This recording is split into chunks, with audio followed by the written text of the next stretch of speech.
خوبصورت چہرہ بھی بوڑھا ہو جاتا ہے، پرکشش جسم بھی ایک دن ڈھل جاتا ہے، لیکن ایک اچھا انسان ہمیشہ اچھا انسان ہی رہتا ہے۔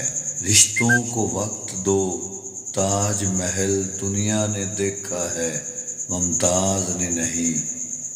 برے اعمال دیمک کی طرح ہیں، ان کے ذریعے باہر سے تو کچھ نہیں بدلتا، مگر اندر سے سب مٹی ہو جاتا ہے۔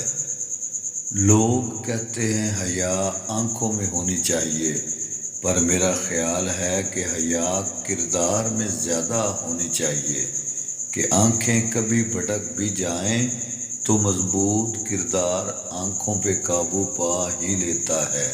شیشہ اور رشتہ دونوں نازک ہوتے ہیں، مگر ان میں ایک فرق ضرور ہوتا ہے۔ شیشہ غلطی سے ٹوٹتا ہے اور رشتہ غلط فہمی سے۔ جس نے رجوع کیا وہ پا گیا، انا میں جو رہا وہ رہ گیا، جو تنہا رہا وہ فنا ہوا، نہ میں رہا نہ تو رہا، جو جھک گیا وہی سب کچھ پا گیا۔ سوچ اچھی ہونی چاہیے، کیونکہ نظر کا علاج ممکن ہے لیکن نظریے کا نہیں۔ خربوزہ یا خربوزے کے جوس سے پیٹ کی چربی پگھلتی ہے۔